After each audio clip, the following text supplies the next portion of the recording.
요즘에 우리가 살아가는 이 시대를 일컫는 여러 가지 표현 중에 하나가 이 AI 시대라는 표현이죠. 인공지능 시대. 생각보다 빠르게 고도화되고 있어서 노동력을 대체합니다.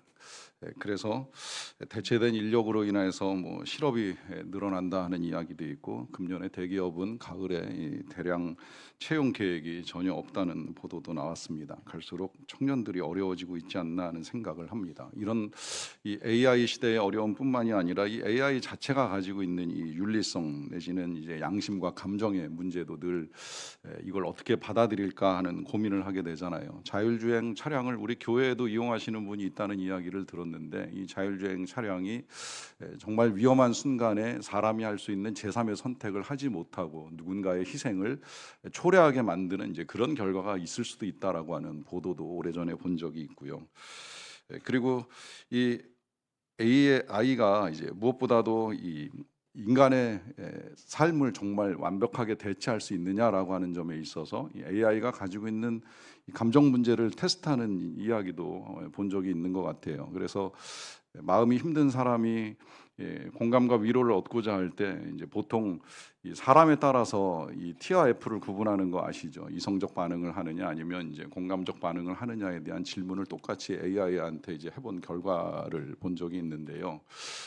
너무 마음이 속상해서 치킨을 시켰다라고 하는 이 말에 왜 가끔은 이제 이 과도한 T 반응, 이성적 반응으로 뭐 "왜 치킨을 시켜?" 여기서 이제 조금 더 나가면 "무슨 치킨을 시켰어? 어디다 시켰어?" 이제 이런 이제 답을 하는 사람들을 보면서 우리가 보통 "답답하다." 이제 이런 표현을 쓰기는 합니다마는, 의외로 AI가 내어준 답은 "뭔가 힘든 일이 있으셨어요?"라고 하는 아주 다정한 음성의 답변이 나왔다라고 하는 거예요. 그러다 보니까 오히려 어지간한 사람보다는 더 공감 능력이 좋다라고 하는 이제 긍정적 평가를 내리기도 하는데요. 그런데 어제 기사에서는 제가 또 좀 끔찍한 뉴스를 접하게 됐습니다. 그것은 이 AI의 공감 능력에 몰입된 청소년들이 이제 극단적 선택을 하는 결과까지 초래하게 된다는 거예요. 그러니까 너무 속이 상하고 화가 나서 "나 이랬으면 좋겠어라고 하는 표현에 AI의 답변은 "네 생각을 존중해"라는 식의 이제 답변을 하다 보니까 아이들의 선택이 잘못 가는 경우도 있을 수 있다라고 하는 이야기를 합니다. 자, 이렇게 보면 이 기술이라고 하는 것이 이제 어떻게 사용하느냐에 따라서 이제 선한 능력이 될 수도 있지만, 또 한편으로는 인간에게 치명적인 해를 가져올 수 있는 결과도 초래한다라고 하는 것이죠. 항상 그렇다고 생각을 합니다. 자원도 중요하지만 그 자원을 활용할 수 있는 기술이 중요하다라고 하는 건 무엇보다 저는 우리 국민들이 잘 알고 있으리라고 생각을 해요. 우리나라는 항상 늘 자원이 부족한 나라 이제 이렇게 인식을 해 왔습니다. 그런데도 우리나라가 고도 성장을 이룰 수 있었던 건 끊임없는 기술 개발을 통해서 이제 우리나라의 부가가치를 높이면서 성장과 발전을 잘 이루어 왔지요. 그만큼 어떤 자원을 가지고 있느냐라고 하는 거 못지않게 그 자원을 어떻게 활용할 수 있는 능력이나 기술이 있느냐라고 하는 것이 중요하다라고 할 수가 있겠는데요. 이 기술이나 능력은 하나님의 일을 하는 데 있어서도 크게 다르지 않다고 생각을 합니다. 하나님께서 우리가 이제 지난주에 본 말씀의 내용으로는 이스라엘 백성들에게 성막을 만들라고 말씀을 하셨습니다. 하나님의 충만한 영광이 나타나기 전에 먼저는 성막을 만들고 그 성막과 함께 하나님의 충만한 영광을 보고 이스라엘 백성들이 광야를 지나고 가나안 땅에 이를 수 있도록 하시기 위하여서 하나님이 거하실 처소를 만들라고 하셨지요. 또 이것은 단순히 눈에 보이는 공간만을 창조해 나가는 것이 아니라 그것을 만드는데 여러 가지로 참여한 사람들의 마음 안에 지어지는 성전, 그 성전 안에, 마음의 성전 안에 하나님이 거하시기를 원하시는 하나님의 뜻도 함께 나타나는 것입니다. 그래서 이제 마음에 감동된 사람들, 또 자원하는 사람들이 하나님께 나와서 이 성막에 사용될 재료를 드리는 일을 하게 되었는데요. 그런데 이제 하나님께서는 그냥 뭐 재료만 드려라 이제 이렇게 명하시고 끝나는 것이 아니라, 지난주 본문 뒤에 35장 10절에 보시면 이런 명령도 하십니다. 무릇 너희 중에 마음이 지혜로운 자는 와서 여호와께서 명령하신 것을 다 만들라라고 하는 말씀을 하십니다.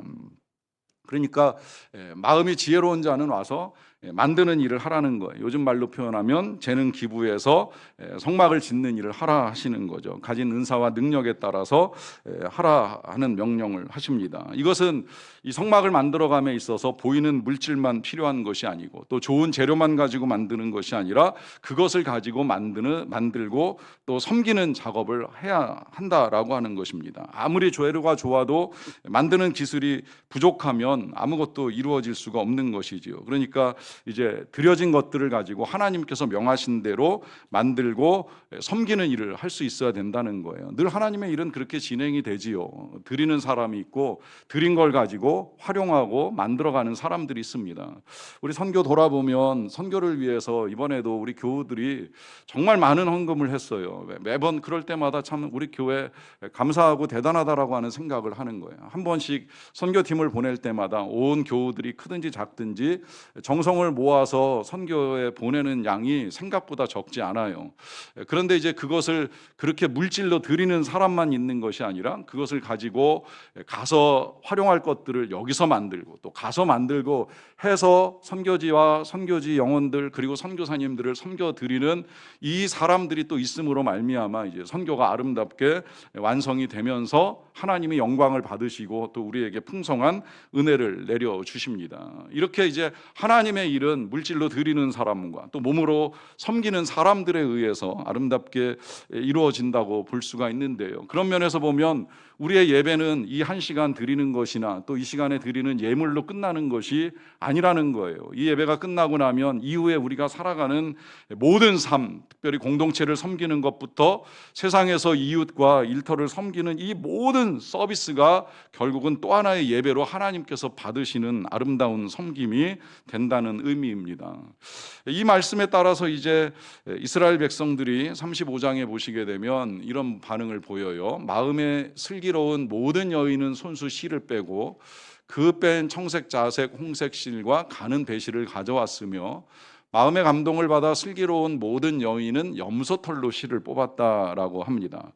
보시는 대로 이제 슬기로운 여인들이 이제 실을 뽑는 작업을 하고요. 거기에 이제 또 염소털을 가지고도 실을 만드는 이제 작업들을 합니다. 그러니까 지금 이제 하나님께서 말씀하신 대로 각종의 색깔대로 이제 실부터 만들어서 그 실을 가지고 옷감을 짜고 하는 이 모든 일들을 하는 데 있어서 슬기로운 여인들이 참여했다라고 하는 것을 이제 분명하게 보여줍니다. 그러니까 이 하나님의 충만한 영광, 그 영광이 나타나기에 앞서서 은사와 능력을 가진 자들의 아름다운 섬김이 있다라고 하는 걸 이제 우리가 분명하게 확인을 할 수가 있습니다.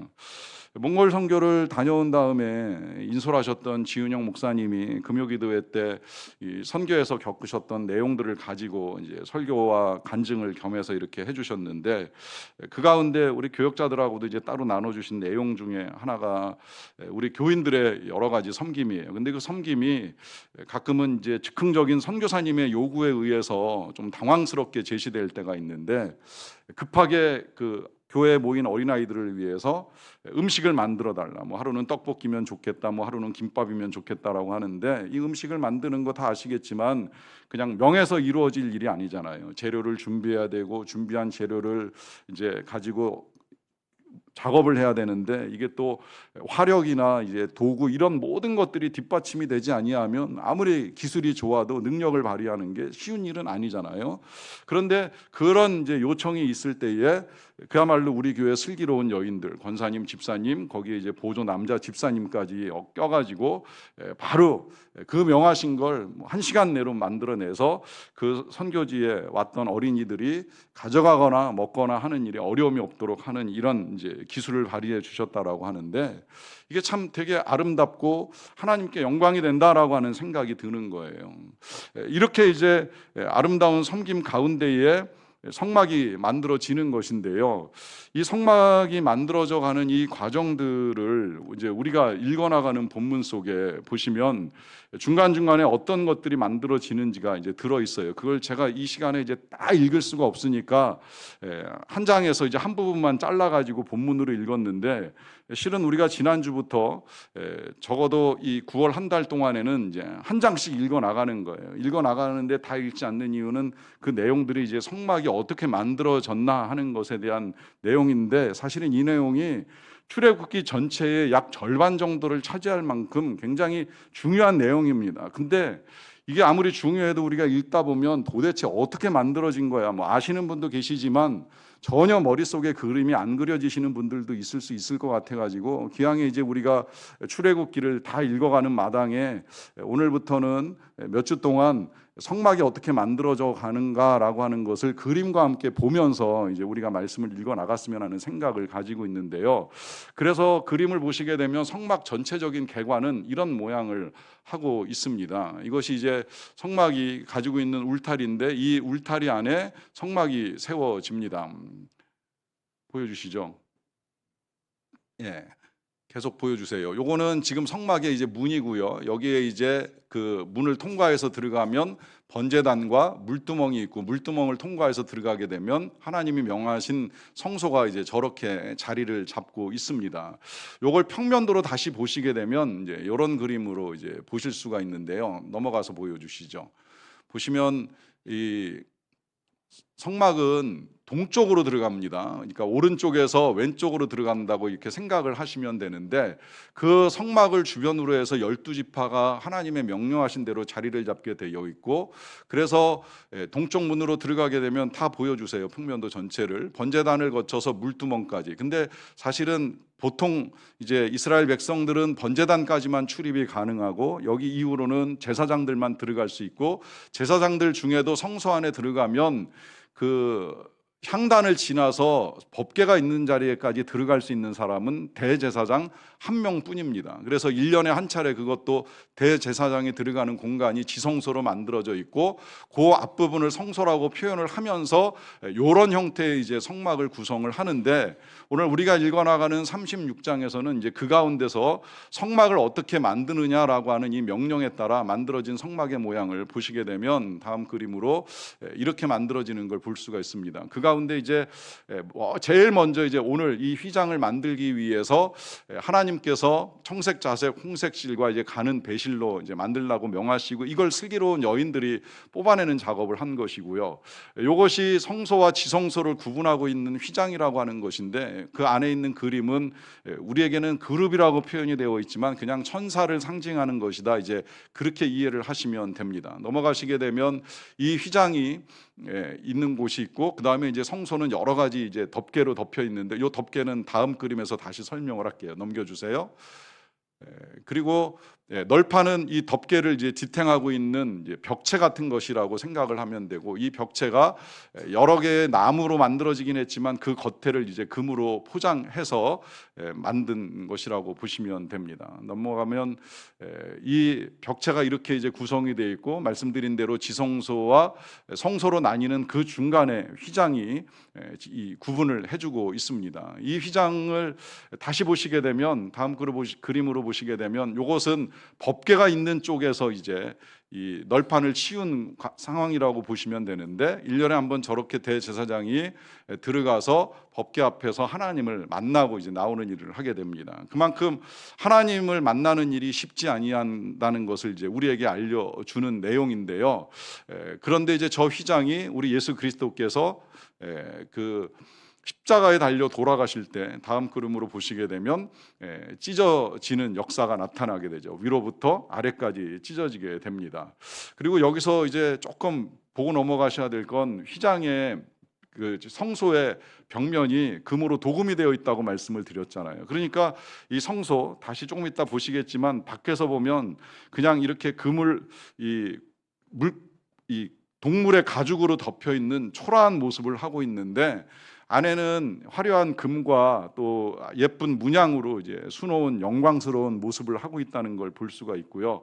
그래서 내부는 이렇지만 겉으로 다시 보시게 되면 이 휘장은 널판에 의하여 둘러싸여 있고, 그 널판은 4개의 덮개로 덮여져 있습니다. 그래서 그 덮개를 하나님이 명하신 대로 이제 보시게 되면 이렇게 이제 나타나는데요. 그것은 첫 번째 덮개는 청색, 자색, 홍색 실로 이제 덮었고요. 두 번째로는 염소털로 하얗게 덮었고, 세 번째는 붉게 물들인 수양의 가죽으로 덮고, 그 다음에 이제 마지막은 해달의 가죽. 이 해달이 이제 돌고래라고 하는 이야기도 있습니다만 정확하게 이제 알 수 없으니까 동물의 가죽으로 덮었다라고 보시면 됩니다. 그래서 각각이 덮여져 있는 모양을 마지막으로 보시면 이제 이런 모양이 되는 거예요. 그러니까 나무로 널판을 세우고 그 위에 각각의 덮개를 덮으면서 각각의 색깔이 가지고 있는 하나님의 영광과 하나님의 뜻을 드러내요. 그 중간에 이제 예수님의 보혈을 상징하는 붉은색 실로 짠 덮개가 덮이면서 성막이 대략 이런 모양을 하고 있습니다. 자, 이런 모든 것들을 이제 만들어감에 있어서 마음이 지혜로운 사람이 만들었다라고 하는 말씀을 하고 계시는데, 자, 그렇다면 마음이 지혜롭다라고 하는 건 어떤 의미인가라고 했을 때 본문 3절을 보실게요. 그들이 이스라엘 자손의 성소의 모든 것을 만들기 위하여 가져온 예물을 모세에게서 받습니다. 그러나 백성이 아침마다 자원하는 예물을 연하여 가져왔다 그래요. 그러니까 이스라엘 백성들이 지금 모세가 명한 대로 매일같이 이제 이 성막을 만드는 재료들을 갖고 왔는데 아침마다 연하여, 그러니까 계속해서 이제 가져왔다는 거예요. 그러다 보니까 이 성막을 만드는데 참여했던 사람들이 일을 중단하고 모세를 찾아오게 됩니다. 찾아온 이유는 5절에 이렇게 나오는데요. 모세에게 말하여 이르되 백성이 너무 많이 가져오므로 여호와께서 명령하신 일에 쓰기에 남음이 있습니다라고 하는 말을 합니다. 자, 재료를 너무 많이 가져왔다는 거예요. 실제로 성막을 만드는데 들어간 금은 한 600kg 정도 된다고 하고요. 은은 한 2000kg 정도 된다고 합니다. 그러다 보니까 이제 쓰기에 남음이 있다라고 하는 말을 하는데, 여기에 이제 지금 이들의 지혜가 나타나기 시작을 하는 거예요. 왜 그럴까요? 왜 쓰기에 남음이 있다라고 말하는데 지혜가 있을까요? 그것은 이 성막을 만드는 사람들이 이미 계산을 한 거예요. 지금 모세가 명한 대로 성막을 만들려고 한다면 나무는 얼마나 필요한지, 실은 얼마나 필요한지, 금, 은, 보석 이런 것들은 얼마나 필요한지 예측하고 계산을 한 겁니다. 그냥 되는 대로 무작정 쌓아놓고 만드는 작업을 하는 것이 아니라는 거예요. 미리 생각하고 계산하고 예측해서 그 일을 진행해 나가는 것입니다. 여러분, 여기에 지혜가 있습니다. 지혜는 되는 대로 살아가는 인생이 아닙니다. 지혜는 계획하고 준비하는 삶입니다. 이게 때로 사람들이 종말을 오해해가지고 언제 주님 다시 오실지 모르니까 그냥 되는 대로 사는 걸 종말이라고 생각했던 사람들이 초대교회에도 있었는데, 자주 말씀드리지만 되는 대로 사는 건 종말론적인 삶이 아닌 거예요. 어느 목사님이 그러셨다 그러죠. 교회 건축할 때 빚을 잔뜩 져놓고 이거 빚 져도 괜찮아, 그냥 예수님 다시 오시면 그거 다 안 갚아도 되는 거야 라고 하면서 거액의 돈을 끌어다가 교회를 지었다라고 하는데, 여러분들이 생각하기에도 이거 종말론적으로 보이세요? 무책임한 거잖아요. 이게 종말론적인 삶은 아니라는 거예요. 진짜 종말론적으로 사는 거 다시 말씀드리지만 계획 세우세요. 길게 세우고 멀리 세우세요. 주님 안 오실 것처럼 세우세요. 나이 들어도 세우세요. 되는 대로 살지 마세요. 내가 10년 동안, 앞으로 20년 동안 뭐라고 살 건가, 어떻게 살 건가, 어떻게 살면서 하나님께 영광이 될까 고민하시고 계획을 세워 나가세요. 그 계획 가운데 오늘 하루를 살 동안에는 내일 주님 만날 것처럼 사세요. 내일 만나도 후회 없이 밀어놓지 말고, 내일 주님 만나도 좀 이럴 걸 저럴 걸 후회하는 그런 삶이 아니라, 드디어 오셨군요. 정말 기다렸어요. 너무 반가워요. 내가 이 날을 기다리면서 오늘도 열심히 살았어요. 부끄럽지 않게 살았어요. 라고 말할 수 있게, 잔뜩 밀어놨다가 뒤늦게 후회할 그 일을 오늘 하시라고 말씀을 드리는 거예요. 그러나 그 일을 하기 위해서는 준비도 필요하고 계획도 필요하니 내 인생 어떻게 쪼갤까, 내가 가진 재료, 내가 가진 능력, 이거 어떻게 활용할까 계산하는 것이 지혜이고, 이 계산에 따라 이 성막을 만드는 사람들이 보니까 너무 많은 양이 쌓이기 시작을 하는 거예요. 그러다 보니까 그 다음에 이제 그들이 하는 말이 6, 7절인데요. 모세가 명령을 내리며 그들이 진중에 공포하여 이르되 남녀를 막론하고 성소에 드릴 예물을 다시 만들지 말라 하며 백성이 가져오기를 그치니 있는 재료가 모든 일을 하기에 넉넉하여 남음이 있었더라라고 합니다. 이 성막을 만드는 사람들이 중단시켜 달라는 요청에 의하여 이제 모세가 명령을 내린 것인데, 내린 이유까지 이제 다시 밝혀주잖아요. 있는 재료가 모든 일을 하기에 넉넉해서 남음이 있다라고 하는 표현을 씁니다. 자, 저는 이 표현 보면서 정말 여러 가지로 놀랐어요. 이게 정말 가능한 일인가라고 하는 두 가지 의문이 듭니다. 하나는 재료가 남는다는 것이 가능한가라고 하는 의문이 들고, 또 하나는 그것이 남을 때에 그만 가져오라고 명령을 하는 것이 가능한가라고 하는 의문이 듭니다. 의문이 드는 건 우리 사회에 지금 이제 다다익선이라고 하는 말 많이 하는데, 다다익선에서 넘어서서 대대익선까지 간 거 아시죠? 크면 클수록 좋다. 뭐 TV든 세탁기든 가전, 요새는 무조건 크면 클수록 좋다. 그래서 점점 더 커지잖아요. 전화기도 옛날엔 벽돌 전화기 들고 다니다가 점점 작아지다가 요새는 다시 또 점점 커지는 경향이 있는 것처럼 느껴지더라고요. 그러니까 크면 클수록 좋은 세상이에요. 그런데 최근에 또 다시 이제 소소익선 얘기 나오더라고요. 왜 그런가 했더니, 한때 우리나라 국민 평형이 84m 제곱이었는데 최근에 59m 제곱이 훨씬 이제 경쟁이 치열해졌다는 거예요. 여기 이제 소소익선이라는 표현이 나왔는데, 그것도 가만히 기사 보면서 생각해 보니까 이게 정말 턱없이 집값이 오르고 집이 비싸지니까 말이 소소익선이지, 돈 많으면 좁은 집에 살려고 하는 사람이 어디 있겠어요. 기왕이면 다 넓은데 큰데 살고 싶어 하죠. 그래서 넓으면 넓을수록 좋고 크면 클수록 좋고 많으면 많을수록 좋다, 우리는 상식적으로 그렇게 생각을 하는데, 이 많은 성소를 지을 재료가 쌓이는 동안에 가져오지 말라, 거절하라, 이게 교회를 놓고 생각을 해봤어요. 교회도 기왕이면 뭐 성령의 충만함이 넘치는 거는 말할 것도 없이 좋은 일이거니와, 그 성령 충만한 가운데 교인이 많아지고 교회 재정이 많아지고 교회가 건축할 때 부족함이 없다라고 하면 이게 나쁜 일은 아니잖아요. 근데 교회는 사실 건축할 때 이 재료가 많아지고 건축할 재정이 많아지는 게 아니라 대개는 빚이 많아집니다. 그래서 뭐 일반적으로 목회자들이 빚 가운데 걸어간다 그러잖아요. 이게 성도는 빚 가운데 걸어가고 교회는 빚 가운데 걸어간다. 차이를 알고 계시죠? 이런 표현이 나올 만큼 교회가 대부분은 부채가 남아서 어쩔 줄을 몰라야지, 이렇게 재료가 남아서 중단시키는 이런 일은 잘 안 벌어지거든요. 그런데 지금 처음 성소를 지을 때는 재료가 남았다는 거예요. 이게 놀랍지만 더 놀라운 건 그 남는 재료를 싸놓고 건축을 하려고 하지 않고 돌려보냅니다. 중단시킵니다. 여기에 진짜 이 사람들의 마음의 지혜가 얼마나 대단한가 하는 사실을 알게 되는 것이지요. 왜 그럴까요? 넘치면 낭비합니다. 우리 말도 있잖아요. 과유불급이라, 넘치는 건 모자라는 것만 못하다. 맞는 말이에요. 지나치면 부족한 것만 못한 거예요. 모든 면에서 그래요. 과하면 부족함만 못해요. 그러다 보니까 아무리 성소를 짓는 이 거룩한 일을 진행한다 하더라도 그것이 많을 때에 자칫 잘못하면 만드는 사람들 안에 낭비가 된다는 거예요. 근데 이 낭비가 생각해보면 사람들이 들인 귀한 헌물이잖아요.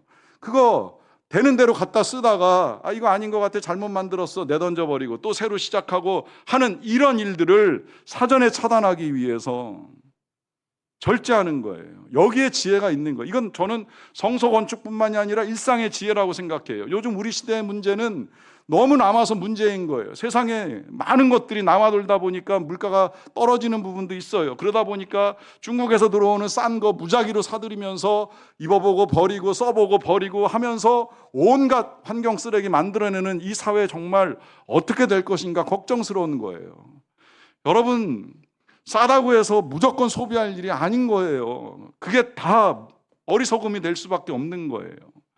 때로는 막아서는 절제하는 지혜가 필요합니다. 넘친다고 좋은 것이 아니에요. 많은 걸 사들이면 공간이 적게 느껴지고, 공간이 적게 느껴지면 또 다른 욕심이 생길 수밖에 없는 것이거든요.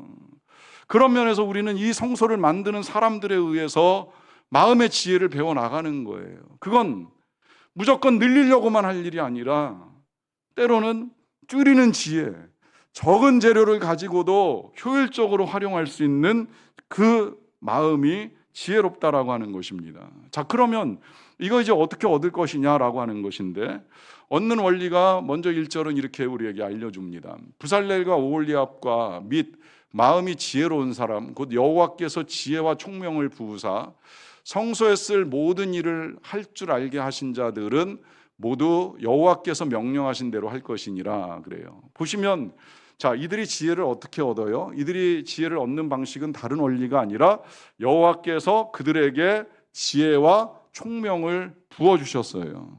그러니까 이 지혜와 총명이 어디에서 오는 겁니까? 하나님께로부터 오는 겁니다. 지혜와 총명은 하나님께서 주시는 거예요. 그래서 늘 저도 그런 기도를 매일같이 드리고 있습니다만 우리가 늘 그런 기도를 드려야 돼요. 오늘 하루를 살아가는데 하나님이 주시는 지혜와 총명으로 살아가기를. 그래서 정말 때를 따라 필요한 것이 무엇인지 적절하게 활용하고 절제할 수 있는 그런 능력들을 우리가 공급받을 필요가 있지요. 그렇게 해서 지혜를 얻는 거예요. 그런데 문제는 그럼 그렇게 구하기만 하면 다 우리가 지혜로운 삶을 살아갈 수 있느냐라고 했을 때 지금 이 말씀 뒷부분은 다시 보셔야 돼요. 자, 어떻게 합니까? 모두 여호와께서 명령하신 대로 합니다. 이 말은 무슨 이야기예요? 하나님께서 부으신 지혜와 총명을 가지고 하나님의 말씀에 따라 그 모든 일들을 행해 나가는 거예요. 그러니까 지혜는 하나님께서 부어주시는 것도 필요하지만 부어주신 것들을 가지고 하나님의 말씀에 따라 행해 나가야 합니다. 그럴 때에 하나님의 영광이 나타나는 거예요.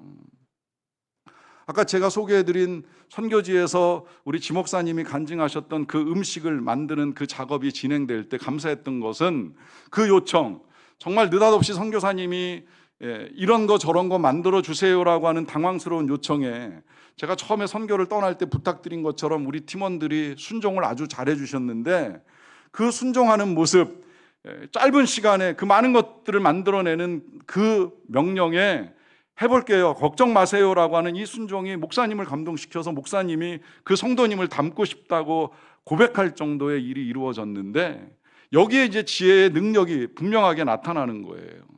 이 지혜라는 게 묘해서요, 나 자신을 위해서 쓰면 꾀가 됩니다.